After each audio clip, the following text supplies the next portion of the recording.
matinale quotidienne du lundi au vendredi avec Bishop Eli à 7h30 de New York ou à 7h30 de la Caraïbe de Basse-Terre. À Paris, pendant l'heure d'hiver, c'est à 13h30. Pendant l'heure d'été, c'est à 12h30. Prions ensemble avec Bishop Eli sur sa chaîne YouTube @Bishop Eli. Que Dieu vous bénisse. Avec Dieu, c'est toujours possible.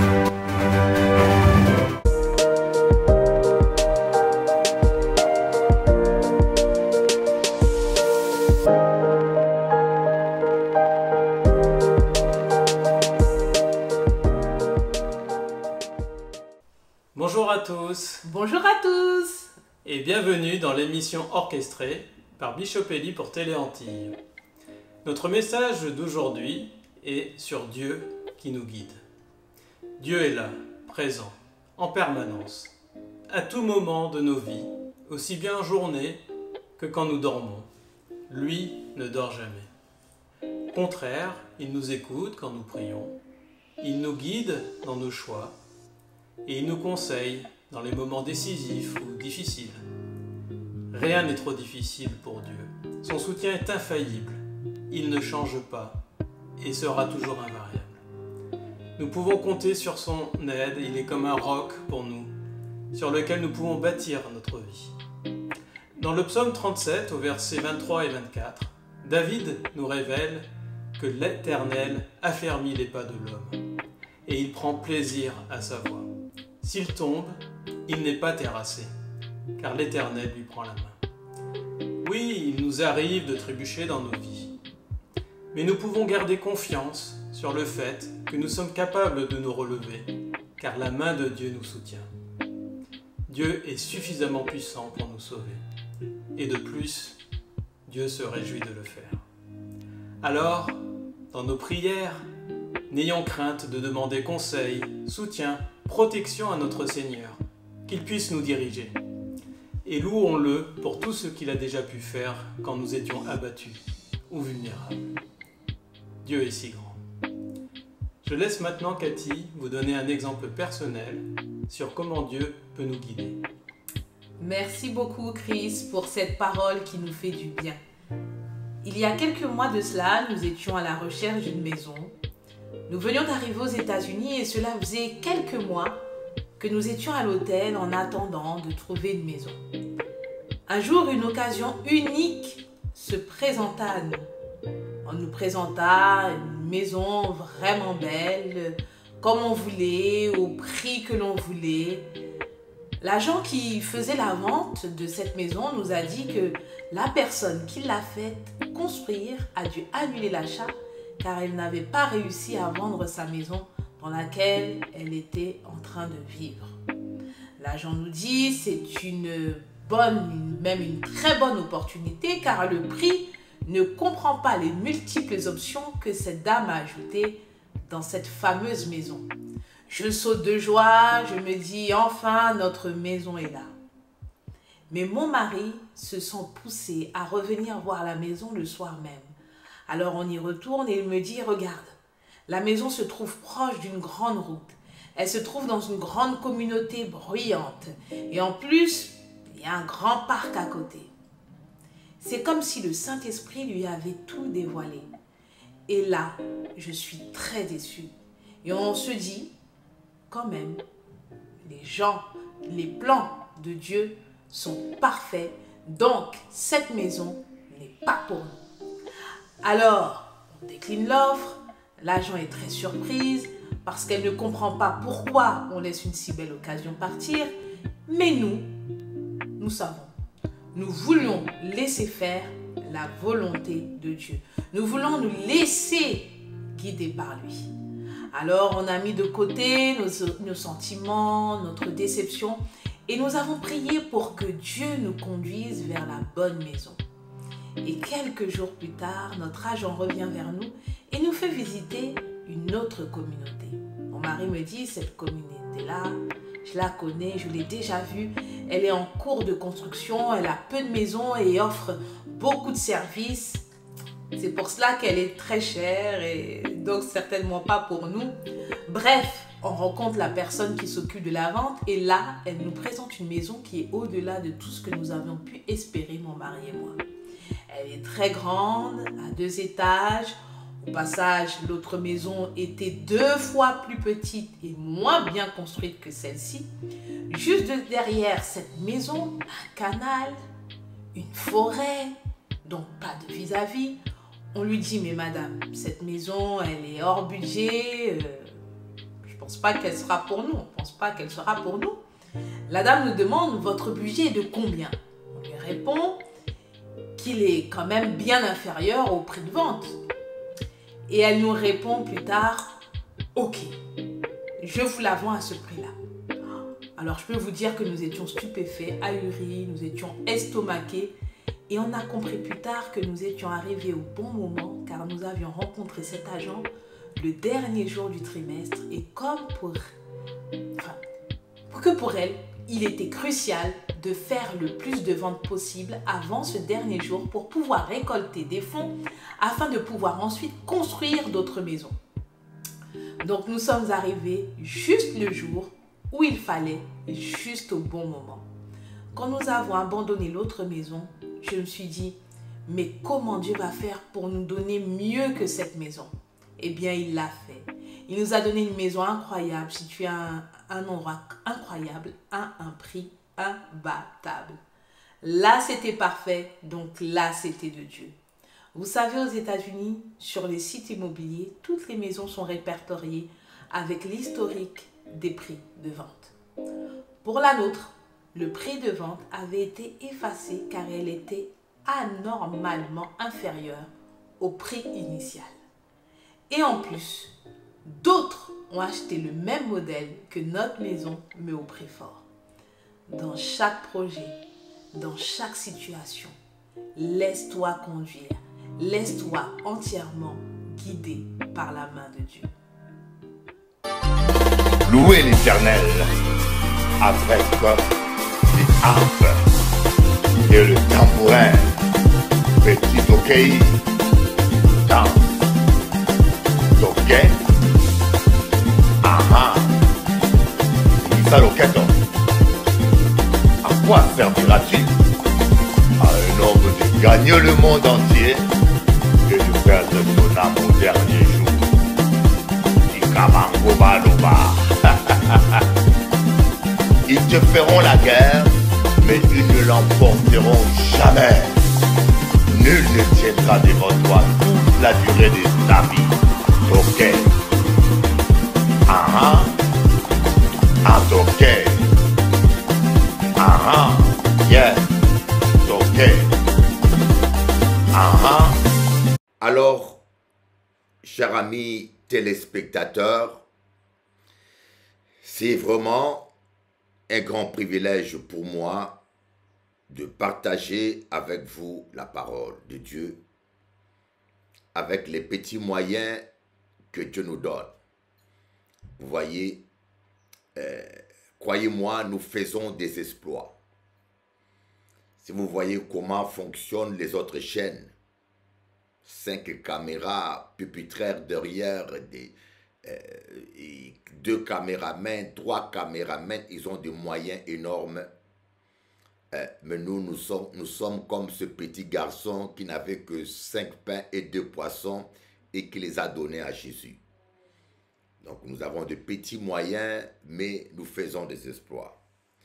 Je pense que même sur Télé Antilles, je suis, dans la grâce de Dieu, l'une des rares personnes qui fait des émissions au quotidien. Au quotidien, c'est-à-dire que chaque jour, il y a une émission nouvelle. Alors, aujourd'hui, je vais vous donner un enseignement très important. Suivez bien. La loi ou la grâce. La loi ou la grâce. Ce que je déplore beaucoup, c'est le manque de méthodologie et d'enseignement dans le mouvement évangélique. quand j'analyse le mouvement sabbatiste, donc les adventistes du 7e jour, même la secte de témoins de Jéhovah, et je constate que ces gens-là sont méthodiques. Quelqu'un qui devient adventiste ou témoin de Jéhovah, dans un an, il connaît sa doctrine. Mais je constatais que dans le milieu évangélique, même catholique aussi bien sûr, il y a des chrétiens qui ont 10 ans dans le milieu évangélique. Ils parlent en langue, ils chantent des cantiques, il connaît la démonologie, il chasse les démons, il connaît le combat spirituel. Mais l'enseignement, la connaissance de la parole, on constate qu'il y a beaucoup de manquements. Jésus a dit, je vous envoie, allez partout dans le monde, faites des disciples, enseignez-leur à garder mes commandements. Enseignez-leur. Donc l'Église doit enseigner. Une Église est une école d'enseignement. Une Église. Nous devons baser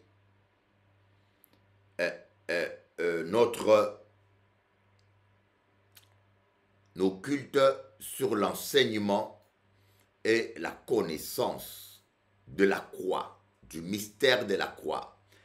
L'apôtre Paul dit, je ne veux rien entendre parmi vous sinon Jésus-Christ et Jésus-Christ crucifié. L'enseignement de la croix. Comme j'ai dit, la croix, c'est la clé. C'est la clé de la prospérité. C'est la clé de la guérison. C'est la clé de la délivrance. C'est la clé des dons spirituels. La croix, c'est la clé. Et Jésus-Christ a dit, je suis le chemin. Il est le chemin de la croix, mes amis.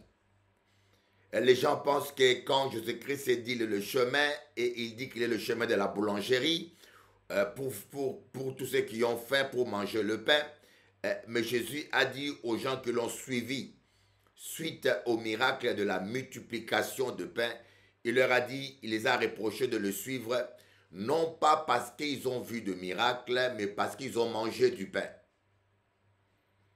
Combien de chrétiens aujourd'hui suivent Jésus par intérêt? Par intérêt. Voyez, donc, Jésus est le chemin, mais quel chemin? Le chemin de la croix, mes amis. Si quelqu'un veut me suivre, il dit, si quelqu'un veut me suivre, qu'il se charge de sa croix et qu'il me suive. Eh bien, mais nous avons beaucoup de gens qui jettent leur croix. Certaines femmes donnent leur croix à leur mari. Certains maris donnent leur croix à leur femme. En fin de compte, c'est quoi la croix? La croix, c'est toute forme d'inconfort, toute forme de contrainte, toute forme de sacrifice et de souffrance inhérente à l'obéissance, consécutive à l'obéissance à la parole de Dieu. Obéir à la parole de Dieu, parfois, c'est souffrant. Je ne sais pas si vous ne le savez pas, mais souvent, c'est souffrant parfois. Parfois, on doit obéir avec larmes. Parfois, on doit obéir avec larmes. D'ailleurs, l'apôtre Paul dit, tous ceux qui veulent vivre pieusement selon Jésus-Christ seront persécutés. J'ai rencontré un homme qui m'a dit, il préfère vivre seul. Il a marre des êtres humains. Il m'a dit ça, il m'a dit, Bishop, je préfère vivre seul. Il a divorcé, il a été déçu. Il veut vivre seul. Il ne croit plus aux femmes, il ne croit plus à l'amour. Et il ne croit même plus à l'amitié. Il veut vivre seul comme un ermite. Il a dit, Bishop Eli, je marre. Les gens sont devenus très méchants. Et c'est vrai. Les gens, aujourd'hui, ils sont devenus méchants, hypocrites. Mais est-ce que cela doit être une surprise? C'est ça la question. Est-ce que cela doit être une surprise? Et parfois, j'entends des chrétiens se plaindre. Ah, les gens sont comme ça. Ah, les gens sont des... Ah, les gens... Mais si nous lisons les Écritures, et nous voyons que ce n'est que l'accomplissement de la parole de Dieu. Voyons dans 1 Timothée 4, le verset 1, on dit, « Mais l'Esprit dit expressément que dans les derniers temps, quelques-uns abandonneront la foi pour s'attacher à des esprits séducteurs et à des doctrines des démons. Par l'hypocrisie des faux docteurs portant la marque de la flétrissure dans leur propre conscience. » Amen. Voyez, donc, cela ne doit pas vous surprendre. Quand nous lisons les Écritures, un véritable enfant de Dieu doit se dire, prendre conscience que la parole de Dieu est en train de s'accomplir. Dans les derniers temps, certains vont renier, abandonneront la foi pour s'attacher à des doctrines des démons. Voyez, par exemple, la doctrine de la prospérité telle qu'elle est enseignée, ce n'est pas biblique. Moi, je vous dis que la prospérité, pour prospérer, il faut passer par la croix. Pour être guéri, il faut passer par la croix. Pour être délivré, il faut passer par la croix. Mais nous ne voulons pas crucifier notre chair. Dernièrement, je parlais à une chrétienne qui voulait être baptisée. Elle a une haine envers une dame, mais une haine incroyable. Elle m'a dit, Bishop, jamais je pardonnerai à cette dame. Avec une haine, elle me dit jamais. Et elle me dit un jour, elle se fera descendre. Mais vous voyez, quand la personne le dit, c'est comme si elle le souhaite. Je dis, mais ma soeur, il faut pardonner. Il faut pardonner, nous avons tous fait du mal. Nous avons tous fait du mal. Il faut pardonner. Elle m'a dit, jamais je pardonnerai. Elle m'a fait ça, elle m'a fait ça, elle m'a dit ça, elle m'a fait ça. Jamais. Voyez. Donc, la personne refuse de pardonner. C'est ça la croix. Quand vous refusez de pardonner, vous refusez la croix. Jésus à la croix, il a pardonné. Jésus à la croix, on l'a humilié. On a craché sur lui. On a giflé Jésus. On l'a méprisé. Mais Jésus à la croix, il avait pardonné, mes amis. Voyez, donc la croix, des fois, c'est pénible. Et humainement parlant, il y a des choses qui sont très difficiles à pardonner. Je n'en disconviens pas. Il y a des trahisons qui sont très difficiles à pardonner. Eh bien, mais le Saint-Esprit est là pour ça, mes amis. Le Saint-Esprit est là pour nous aider surtout à pardonner. Le Saint-Esprit est là pour nous aider à aimer. Même dans le couple, parfois, tu ne ressens plus l'amour. parce que ton mari t'a déçu, t'a blessé. C'est fréquent. Des fois, la femme comme le mari ne ressent plus rien. Et quand vous arrivez à ce niveau, demandez au Saint-Esprit de vous aider. Et l'erreur que nous faisons, beaucoup de chrétiens pensent que le Saint-Esprit ne l'a que pour bavarder avec vous, vous parler de la vie des autres, vous montrer ce qui ne va pas dans le pasteur, dans l'église, dans un tel. D'ailleurs, c'est pour cela parfois, dans certaines églises, quand il n'y a pas de prophétie, on ne mieux, sans vos prophéties charnelles et méchantes.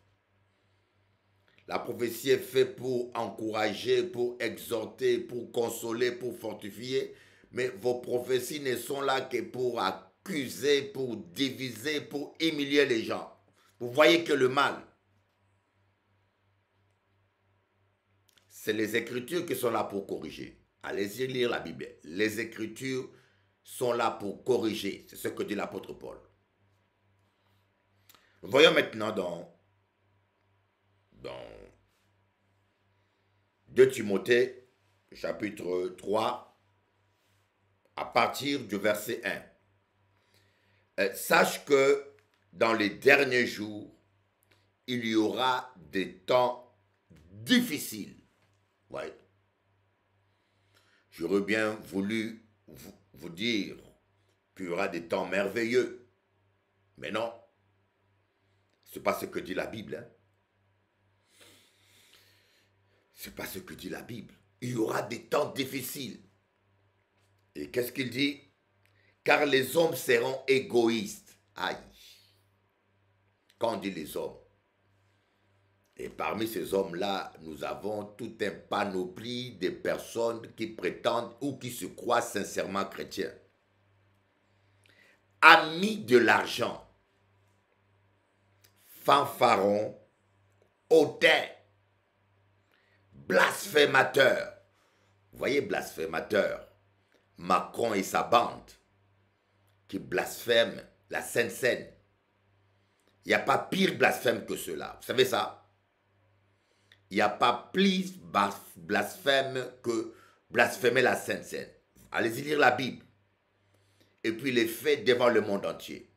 Voilà pourquoi moi je prie pour que Dieu s'occupe de lui. Ce n'est pas moi qui va décider de quel châtiment. Mais je dis, Seigneur, cet homme-là doit être frappé pour qu'il se convertisse ou pour qu'il se rende compte qu'il y a un Dieu et qu'on ne peut pas jouer avec Dieu. Nous les chrétiens, nous ne pratiquons pas la fatwa. Parce que nous croyons que notre Dieu est vivant et que sa justice est la bonne. Nous prions. Rebelles à leurs parents, ingrats, irréligieux, insensibles, déloyaux, calomniateurs, cancaneurs, intempérants, cruels, ennemis des gens de bien, traîtres, emportés, enflés d'orgueil, aimant leur plaisir plus que Dieu, ayant l'apparence de la piété, mais reniant ce qui en fait la force. Éloigne-toi de ces hommes-là. Éloigne-toi. Mais c'est terrible ça. Mais je vous dis, tout ce que l'apôtre Paul dit là, je le vis tous les jours. Nous voudrons tellement que le genre de Dieu vienne gentil, l'amour, la fraternité. Mais non, ce n'est pas ce que dit la Bible. D'ailleurs, Jésus-Christ lui-même dit, la charité du plus grand nombre se refroidira. J'aimerais vous lire cela. Bon, ça c'est une introduction à mon enseignement, mais ça me prend un peu du temps. Et je pense que le Saint-Esprit nous conduit à en faire un sujet principal. La charité du plus grand nombre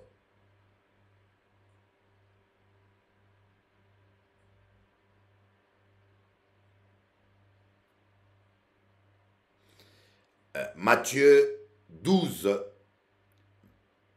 non, Matthieu 24, verset 12. Matthieu 24, verset 12. Nous calons ça. Matthieu 24, verset 12. Avec mon iPhone, je vais plus vite que... Voilà. À cause de la progression du mal, l'amour du plus grand nombre se refroidira. Mais celui qui persévérera jusqu'à la fin sera sauvé. À cause. Bien-aimé, je vais vous rencontrer une histoire. C'est seulement hier que je l'ai vécu. Je suis allé le matin prêcher à l'église du Moule. Je finis de prêcher. Je prends ma voiture, direction Pointe-à-Pitre pour prêcher à Pointe-à-Pitre. Le culte du Moule commence à 7h15. Et le culte de Pointe-à-Pitre à 9h. Donc j'ai le temps d'arriver à 10h pour prêcher à Pointe-à-Pitre. Donc le dimanche, je prêche dans 2 cultes différents. En cours de chemin, mon portable sonne. Je ne savais pas que c'était un appel vidéo. Je clique comme je... Bon, quand on roule, on ne doit pas. Quand on roule, on ne doit pas, c'est vrai. Mais là, c'était urgent. Je clique pour regarder. Je ralentis. Et quand le portable s'allume, je vois un monsieur tout nu au lit avec ses parties intimes en l'air en train de, comment on dit, je ne vais pas dire le mot pour TikTok, en train de se caresser ses parties intimes. Voilà, c'est, pardonne-moi, c'est des chiens. Tu fais ça à un homme de Dieu. Je ne sais pas si ce monsieur-là me suit maintenant. Sûrement c'est un téléspectateur. Mais j'ai dit, moi je ne suis pas homophobe. Écoutez bien, je ne suis pas homophobe. J'ai dit aux homosexuels d'arrêter de nous agresser. Parce que vous êtes en train de créer l'homophobie vous-même. Faites vos cochonneries entre vous. Si vous ne voulez pas, faites vos affaires entre vous. Pourquoi vous voulez nous agresser? Mais si tout le monde devenait comme vous, où va l'humanité? Qui vont faire des enfants? Qui vont faire des enfants? Je constate une agressivité de ces gens-là. Voilà, il fallait nous agresser dans la cérémonie d'ouverture des Jeux Olympiques. Et maintenant, dans les téléphones, vous nous appelez. Mais vous êtes en train de créer l'homophobie vous-même. Mais quand la tempête va se tourner contre vous, ne vous plaignez pas. Parce que c'est vous maintenant qui nous agressez. On veut nous imposer ça. On veut imposer ça même à nos enfants. Je suis en train de rouler. Imaginez-vous, je suis un homme de Dieu, mais le gars, il m'a écrit beau gosse. Il m'appelle beau gosse. Voyez, heureusement que je suis converti et heureusement qu'il n'est pas en face de moi. Voyez, je suis converti, mais j'ai horreur de ce comportement que je trouve. Ah, Jésus, que Dieu ait pitié de ces gens, Seigneur. L'humanité, voyez. Voilà, les voilà, je ne vous montre pas sa photo, quoi. Bon, je vous montre pas, voilà. Je ne montre pas sa photo. Un homme bien musclé va prendre une femme. Il y a des femmes qui ont besoin, il y a des femmes qui souffrent. Va prendre une femme, monsieur. Et tu penses vraiment que Bishop Eli va tomber dans cette cochonnerie-là? Oh my God! Que Dieu le pardonne. Je prie pour que tous ces gens se répandent et qu'ils retournent, que vous reveniez dans la parole de Dieu. Voyez, La charité du plus grand nombre se refroidira. Voyez. Éloigne-toi de ces hommes-là. Éloigne-toi. C'est ce que dit la parole de Dieu. Donc, quand j'entends des chrétiens se plaindre, ah, les gens sont traîtres, ah, les gens sont ingrats, ah, les gens sont méchants, ah, les gens... Mais c'est écrit, madame, monsieur, et c'est écrit dans la Bible, c'est une prophétie biblique qui est en train de s'accomplir. Au lieu de vous décourager, cela aurait dû vous encourager à vous dire, oh, la parole s'accomplit à nos yeux. La nature même a assez de la méchanceté des hommes. Les tremblements des terres se multiplient. Avec le réchauffement climatique, vous voyez, les cyclones deviennent de plus en plus fréquents. Les saisons sont perturbées, les étés sont devenus plus chauds, les hivers bizarres disparaissent. La nature même soupire, la nature même souffre. Donc ne soyez pas étonnés de la méchanceté qui est en train de s'accroître. Eh bien, aujourd'hui le mot famille n'est qu'un mot. Il y a encore quelques familles qui existent. Mais le mot famille, quand il s'agit de l'argent, les gens aimeront l'argent. Vous savez, les gens qui aiment trop l'argent, vous le voyez dans leur style de vie. Il y a des gens qui veulent vivre au-dessus de leurs moyens. Vivez d'après vos moyens. Voyez, moi je suis chez moi là, je me retrouve dans un bureau qui n'est pas climatisé. Je m'adapte. Je prends un petit ventilateur qui me souffle. J'arrange ma chaise. Je vis d'après mes moyens. Je ne veux pas aller à l'église pour dire, au fait, une quête spéciale, achetez-moi un climatiseur. Au fait, je vis d'après mes moyens. Je sais vivre dans toutes les conditions. Le plus important, le bonheur n'est pas dans le confort. Le bonheur, tu peux avoir le confort sans avoir la paix. Le bonheur est dans la présence de Dieu. Je suis heureux. Et je suis heureux. C'est la présence de Dieu qui vous donne le bonheur. Apprenez, voyez. Je ne le fais pas exprès, mais j'ai ma vieille voiture que j'aime. Ma femme a sa voiture neuve. Vous voyez? Mais moi, je ne veux pas changer encore parce que j'aime ma vieille voiture. Elle a 16 ans, je ne sais pas, 16 ans, 17 ans, je ne sais pas, mais elle roule. Je l'aime. Bon, sauf que la clim a un problème, je dois rien. C'est à Guadeloupe, sans la clim, tu es foutu. Hein? Tu es mal barré. C'est vrai que la clim a un problème. Si la clim n'est pas réparée, je vais la céder. Je vais prendre une neuve. Ah oui, là, parce que dès que je roule dedans, je transpire, et les chiens bavent partout. Non, non. Mais apprenez à vivre d'après vos moyens. N'enviez pas les autres. Quelqu'un a construit, gloire à Dieu pour lui. Quelqu'un a 2 maisons, gloire à Dieu pour lui. Et quelqu'un gagne 3 fois plus que toi, gloire à Dieu pour lui. Moi, je vois dans la réussite des autres le présage de ma propre réussite. Quand vous voyez les choses de cette manière, vous ne serez plus envieux. Parce que vous savez que Dieu ne fait acception de personne. Et ce que Dieu fait avec lui, il peut le faire avec toi. Dieu ne fait acception de personne. J'ai béni Dieu pour les ministères qui prospèrent plus que moi. J'ai béni Dieu. Au contraire, pour moi, ça me motive.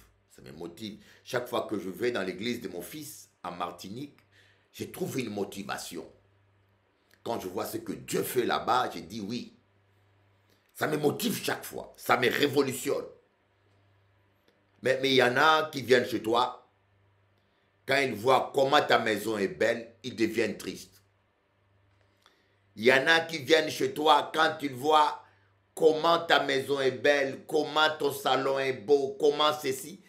Au lieu qu'ils se réjouissent pour vous, ils deviennent tristes. Faites attention à des personnes comme ça. Ça, c'est les envieux. Ils deviennent tristes ou ils deviennent jaloux.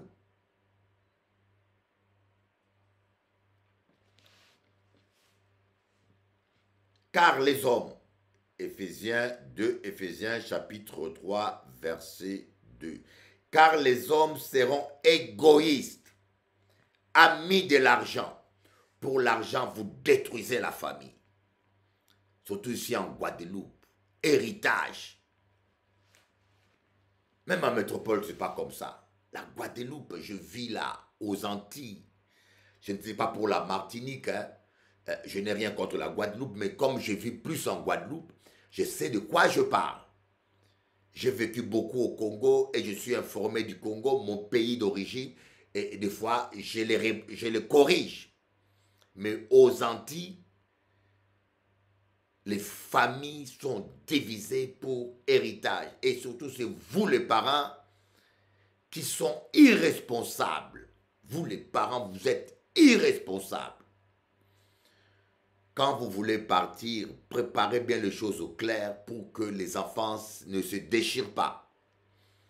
Et les parents, parfois, ils partent dans la confusion, ils détruisent la famille après eux. Pour les terrains. Dernièrement, j'ai une de mes brebis de Paris qui est venue me voir, qui m'a dit, pasteur, prie pour mon frère. Une sœur. Je dis, qu'est-ce qui se passe? Elle a dit, mon frère est en prison. Je dis, pourquoi? Parce qu'il a tiré, je crois bien, il a tiré ou a mis un couteau à son cousin. Des cousins. Mais pourquoi il a fait ça? Question de terrain. Et vous allez rigoler. Hein. Ça atteint une absurdité. C'est-à-dire qu'ils sont voisins, terrain familial, et ils se disputent la séparation de terrain à 1 mètre près. La tension augmente et un jour, le cabri de son cousin est allé manger dans le terrain de l'autre. Le cabri de son frère est allé manger dans le terrain du cousin. Le cousin a pris un coutelas. Il s'est armé pour en finir, en découdre et tuer le cabri. Et le petit frère sort. Il vient défendre son animal et le cousin soulève son coutelas pour blesser son cousin, le petit frère de la sœur. Mais comme le cousin a fait des arts martiaux, il sait se défendre. Il s'est défendu, il a fait un mouvement de judo, de karaté. Son cousin est mal tombé, il a été blessé et son cousin était dans le coma. Son cousin est allé dans le coma. Et le monsieur a été mis en garde à vue. Voilà, sa soeur me dit, prie pour que mon cousin ne meure pas, parce que si le cousin meurt, cela sera considéré comme un meurtre. Vous vous rendez compte? Un cabri. Un cabri. J'ai un blanc matignon qui est mort. Un blanc matignon qui est mort. Vous savez pourquoi? Parce que le chien du voisin est allé attaquer sa poule. Le chien du voisin est allé attaquer une poule. Je vous dis une histoire vraie, je n'invente rien. Et le monsieur s'est tellement énervé qu'il a piqué une crise cardiaque. Il est mort. Pour ça seulement. Amis de l'argent. Vous aimez trop l'argent. L'argent ne vaut pas plus que la vie. L'argent ne vaut pas plus que l'amour. Il y en a qui se marient pour l'argent. C'est comme ce pasteur nigérien. Quelle honte. Vous savez, les gens aujourd'hui que nous appelons des pasteurs, c'est des bandits, des voyous, les gens les plus médiocres. qui puisse exister. On les appelle pasteurs. J'ai dit, mais qu'est-ce que c'est ça? Un pasteur gigolo. Des gigolos, vous appelez ça pasteur. Un gigolo. C'est nigérien. Il va sortir avec la femme d'un joueur de football. Il est pasteur. Il prêche la foi. Et il va sortir avec la femme d'un joueur de football. Mettez-vous à ma place. Hein? Mettez-vous à ma place. Comment on peut tolérer ça? Un joueur de football, il va lui faire des enfants et manger l'argent de ce joueur.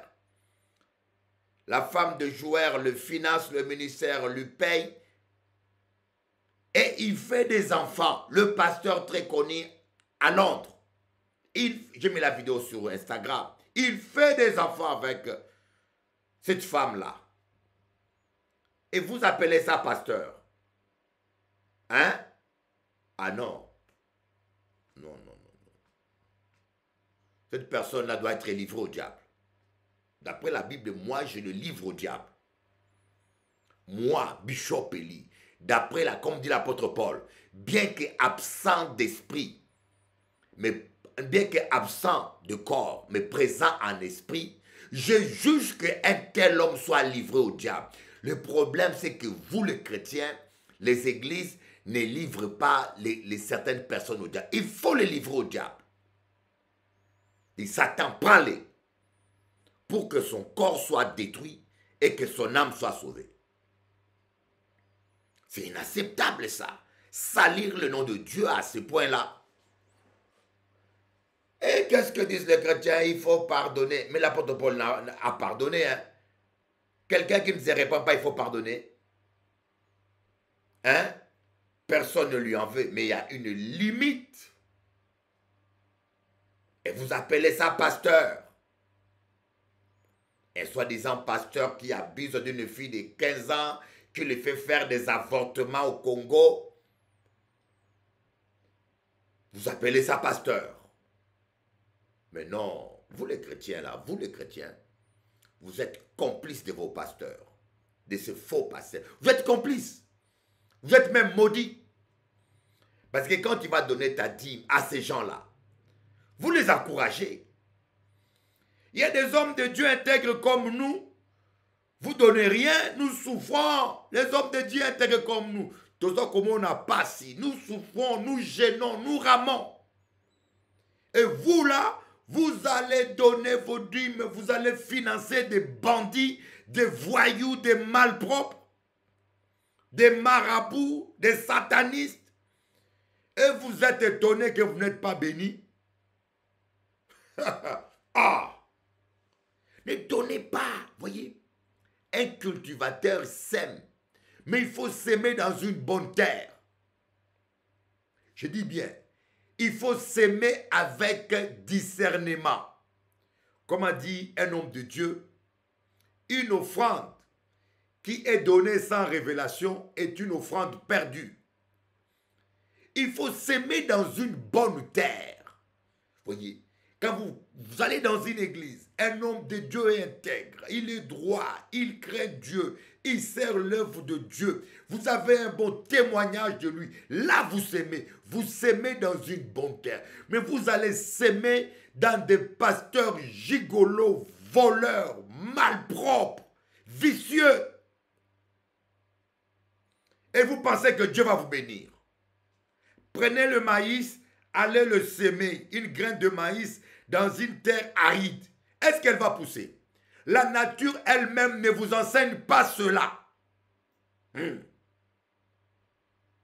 La nature elle-même ne vous enseigne-t-elle pas cela? Prends les maïs, va les semer dans une terre sèche ou dans les sables de la mer, si elle va pousser. C'est la même chose. Arrêtez de s'aimer. Seigneur, permets que tous les faux prophètes là tombent en faillite.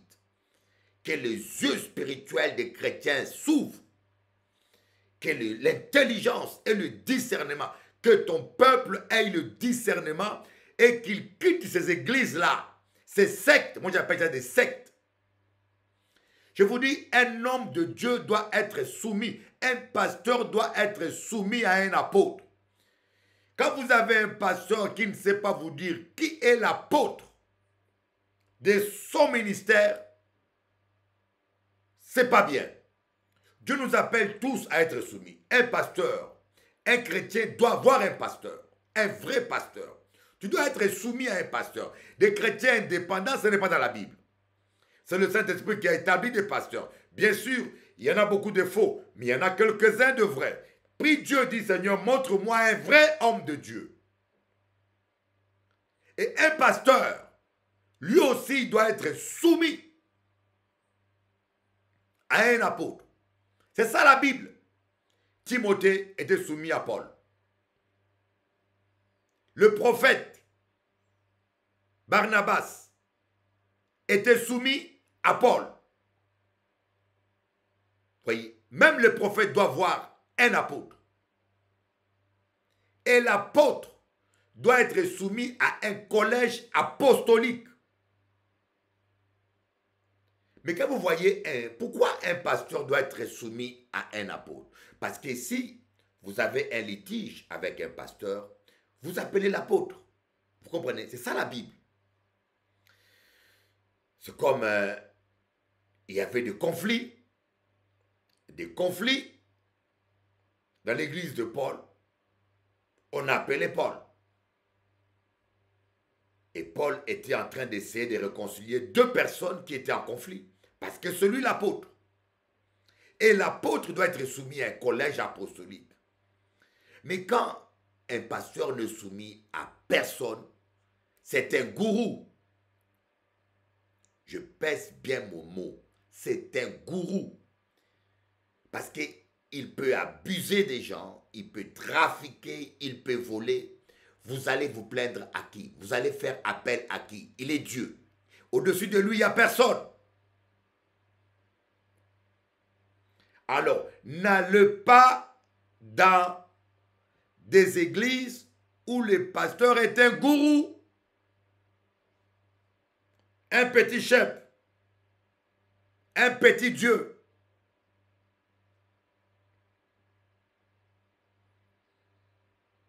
Donc, dans le dernier temps, les gens aimeront l'argent plus que Dieu.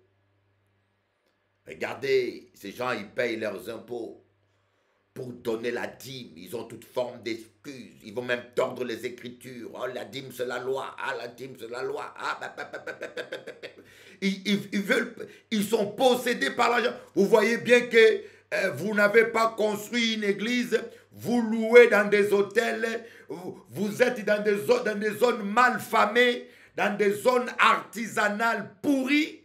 Et c'est là où les églises évangéliques sont là. Parce que vous n'avez pas les moyens et vous ne voulez pas soutenir l'œuvre de Dieu. Ah, la dîme, c'est la loi. La dîme, c'est la loi. Allez voir les adventistes qui payent leur dîme. Montrez-moi une église adventiste qui loue dans un hôtel. Allez me montrer une église adventiste qui loue dans un hôtel. Les adventistes construisent et ils donnent leur dîme. Mais vous venez là nous saouler avec vos parler en langue. Vous aimez Dieu. Tu aimes Dieu. Alors soutiens l'œuvre de Dieu. Tu aimes ta femme. Occupe-toi-en. Tu aimes tes enfants. Ah chérie, je t'aime. Chérie, je t'aime. Là, ta femme s'habille comme une domestique. Chérie, je t'aime. Chérie, c'est pas ça l'amour, monsieur. L'amour donne. Car Dieu a tant aimé le monde qu'il a donné son Fils unique. L'amour donne. Vous aimez votre église, soutenez-la. Vous aimez votre pasteur, je dis bien un vrai pasteur, pas les voleurs là. Dernièrement, il y a un pasteur assemblée de Dieu. Je ne vais pas tout dire. Je ne vais pas tout dire. Je ne vais pas tout dire. C'est pas beau à dire, n'est-ce pas? Hein? C'est pas beau à dire. C'est votre responsabilité. N'allez pas dans une église parce qu'elle est à côté de chez vous. N'allez pas dans une église parce qu'il y a une belle musique. ou parce que c'est un grand palais. C'est beau, c'est classe, c'est bien organisé. Quelqu'un m'a dit, Bishop Eli, je vais dans telle église parce qu'il y a une école de dimanche. Ah, le diable sait bien faire des écoles de dimanche. Moi, je vais là où Dieu m'a mis. Voyez, Jésus est né là où Dieu l'avait mis. Dans une crèche. C'était pas climatisé. C'était pas organisé. La crèche était sale. Les vaches font popo dans la crèche. Les vaches urinent dans la crèche. Mais c'est là où est né le Fils de Dieu. C'est pour vous dire, vous devez être là où Dieu vous veut. Ne cherchez pas le confort.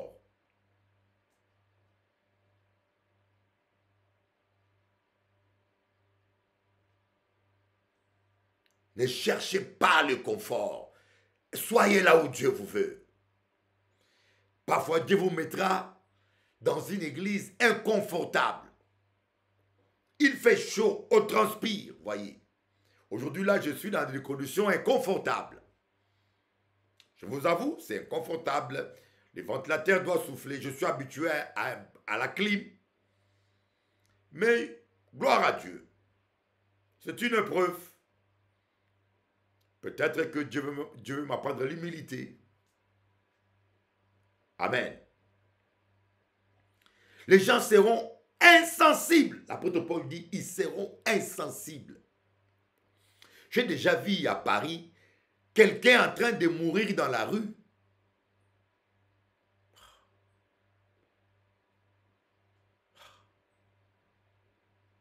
Je me rappelle,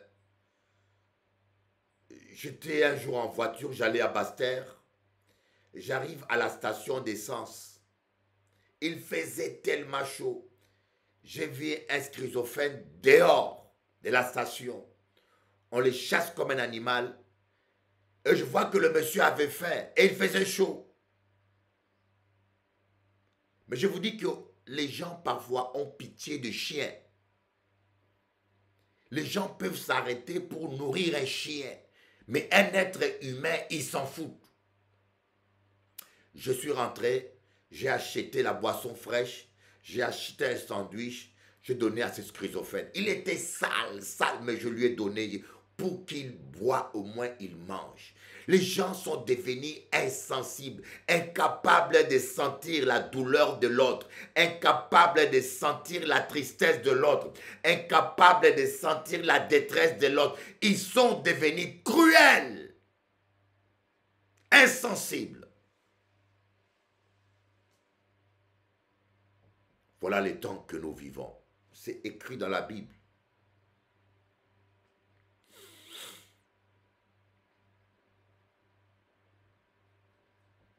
Tu veux, moi je connais des Algériens qui travaillaient avec un Antillais, une Antillaise plutôt.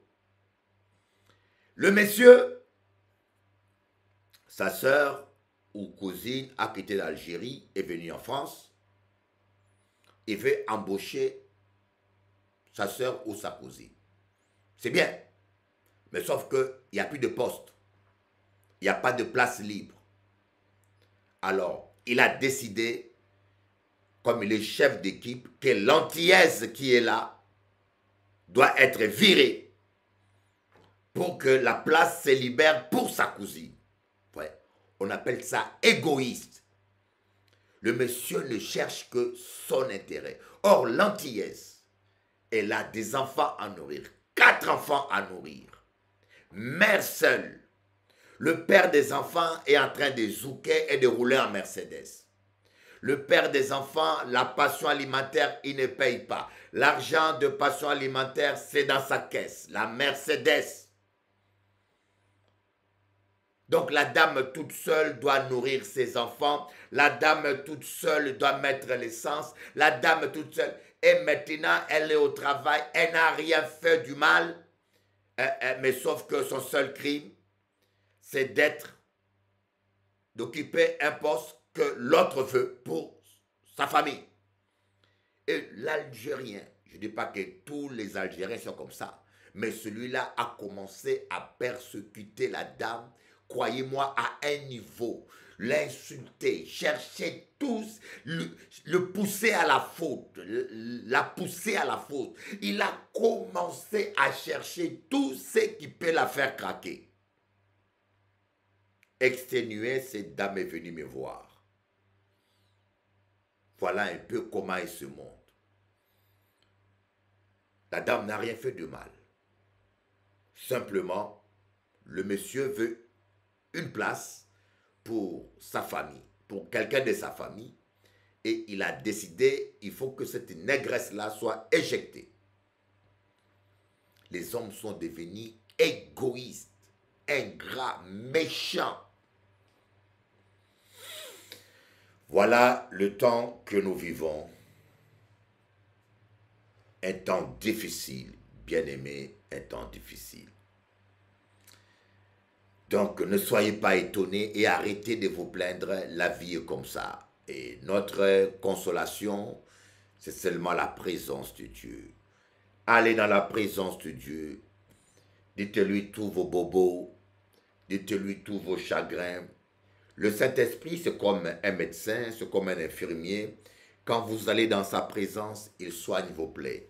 Croyez-moi, si vous ne passez pas dans l'infirmerie du Seigneur tout le matin, tout le soir, vous allez finir ou dans la haine, ou vous allez finir dégoûté même de l'église, et vous risquez même de finir comme un ermite. J'ai un frère qui est devenu ermite. Il me dit, pasteur, je ne veux recevoir personne, ni voir personne. Mes amis m'ont trahi, je ne veux plus d'amis. Et je ne veux même plus qu'une femme mette ses pieds chez moi. Le frère a été déçu. Mais pourquoi cela? Parce que le monde est méchant. Jésus a dit, le monde vous haïra. Et dans ce monde, les hommes aiment les hypocrites. Amen. Il faut dire, Saint-Esprit, j'ai besoin de toi. Guéris mon cœur de toutes les blessures que les méchants ont causées, de toutes les blessures que les traîtres, que les ingrats ont causées. Seigneur, cher Saint-Esprit, donne-moi la force de pardonner. Ce n'est pas toujours facile. Donne-moi la force de pardonner. Au nom de Jésus, Amen. Je vais faire une pause. Amen. Mais avant tout, on va chanter un cantique. Oh, j'ai besoin de toi. J'ai besoin de ta voix qui vient me dire tout bas. Oui, je suis là. Viens te poser sur moi. Viens me parler du roi. Colombe de l'esprit, remplis ma vie. Pam, pam, padadam. Oh, j'ai besoin de toi. J'ai besoin de ton aide pour pouvoir pardonner l'impardonnable. Apprends-moi tout supporter, à marcher dans l'amour. Viens vivre auprès de moi, Jésus mon roi.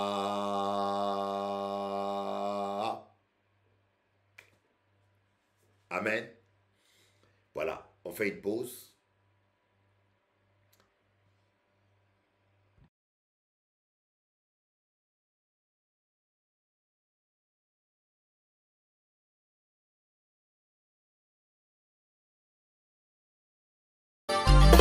Louez l'Éternel avec les harpes et le tambourin. Petit ok, toquet,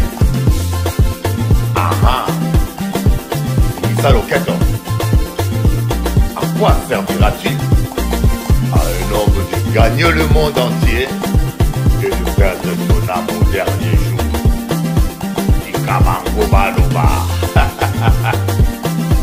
Ils te feront la guerre, mais ils ne l'emporteront jamais. Nul ne tiendra devant toi toute la durée de ta vie. Ok. Ah ah. Ok. Ah ah. Yeah. Ok. Ah ah.